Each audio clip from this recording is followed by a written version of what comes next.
Hello बच्चों, कैसे हैं आप। उम्मीद करती हूँ आप सब लोग एकदम बढ़िया व मज़े में होंगे। तो बच्चों, आज मैं आपके सामने एक कहानी लेकर आई हूँ जिसका शीर्षक है मिट्ठू। तो चलिए शुरू करते हैं अपनी प्यारी सी कहानी मिट्ठू।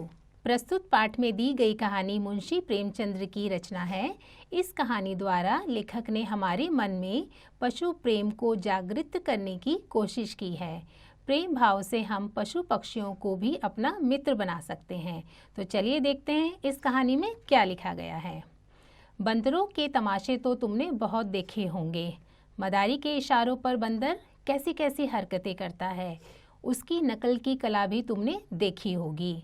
तुमने उसे घरों से कपड़े उठाकर भागते हुए देखा होगा। पर आज तुम्हें एक ऐसी घटना सुनाते हैं जिससे मालूम होगा कि बंदर बच्चों से दोस्ती भी कर सकता है।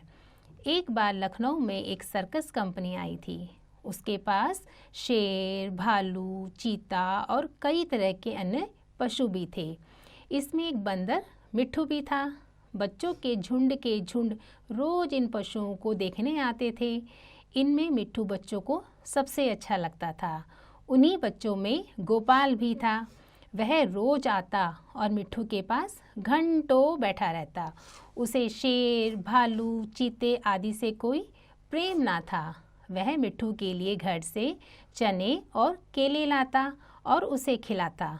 मिट्ठू भी उससे इतना हिल मिल गया था कि बिना उसके खिलाए कुछ नहीं खाता था। इस तरह दोनों में खूब दोस्ती हो गई।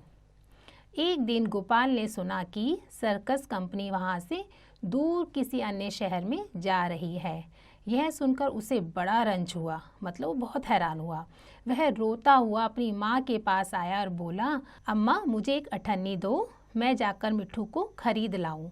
वह ना जाने कहाँ चला जाएगा, फिर मैं उसे कैसे देखूंगा। वह भी मुझे नहीं देखेगा तो रोएगा। माँ ने समझाया, बेटा बंदर किसी को प्यार नहीं करता, वह तो बहुत शैतान होता है। यहाँ आकर सबको काटेगा, मुफ्त में उल्हाने सुनने पड़ेंगे। मतलब उसकी माँ उसको मना कर रही थी कि बेटा बंदर को लाना ठीक नहीं है, वो सबको परेशान करेगा।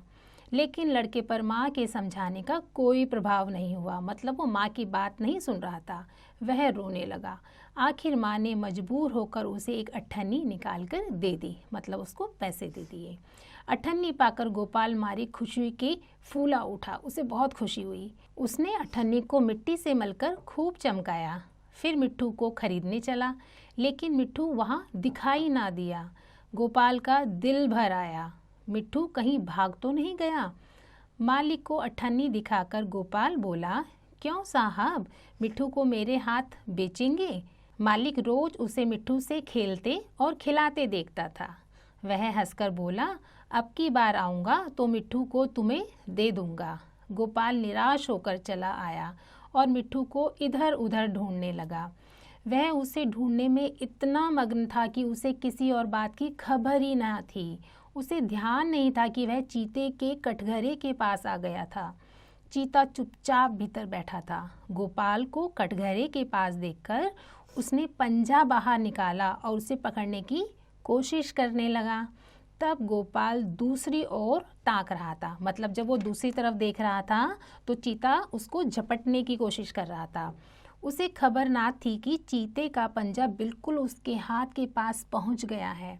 गोपाल इतना करीब था कि चीता उसका हाथ पकड़कर खींच लेता, लेकिन तभी मिट्ठू ना जाने कहाँ से आकर उसके पंजे पर कूद पड़ा और उसके पंजे को दांतों से काटने लगा।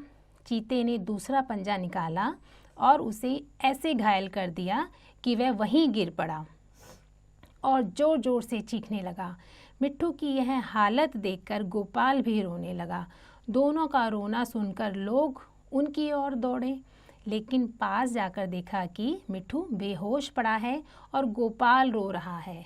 मिट्ठू का घाव तुरंत धोया गया और मरहम लगाया गया। थोड़ी देर में उसे होश आ गया। वह गोपाल की ओर प्यार से देखने लगा, जैसे कह रहा हो कि अब क्यों रोते हो, मैं तो अच्छा हो गया। कई दिन तक मिट्ठू की मरहम पट्टी होती रही और आखिर वह बिल्कुल ठीक हो गया। गोपाल अब प्रतिदिन आता और उसे रोटियां खिलाता। आखिर कंपनी के चलने का दिन भी निकट आ गया था। गोपाल बहुत रंजीदा था। वह मिट्ठू के कटघरे के पास खड़ा आंसू भरी आंखों से देख रहा था कि मालिक ने आकर कहा, अगर तुम मिट्ठू को पा जाओ तो क्या करोगे? गोपाल ने कहा, मैं उसे अपने साथ ले जाऊंगा, उसके साथ साथ खेलूंगा, उसे अपनी थाली में खिलाऊंगा और क्या। मालिक ने कहा, अच्छी बात है, तो मैं बिना तुमसे अठन्नी लिए ही इसे तुम्हें दे देता हूँ। गोपाल को जैसे कोई खजाना मिल गया। मतलब गोपाल बहुत खुश हो गया। उसने मिट्ठू को गोद में उठा लिया, पर मिट्ठू नीचे कूद पड़ा और उसके पीछे पीछे चलने लगा। दोनों खेलते कूदते घर पहुंच गए। तो बच्चों, ये थी हमारी बंदर की और गोपाल की कहानी। कैसी लगी आपको इन दोनों की मित्रता? मुझे तो बहुत अच्छी लगी। उम्मीद करती हूँ आपको भी यह कहानी अच्छी लगी होगी। और इसी तरीके से कहानी लिखने का, पढ़ने का, सुनने का आप निरंतर अभ्यास करते रहें और इसके अभ्यास कार्य भी आप स्वयं से करें।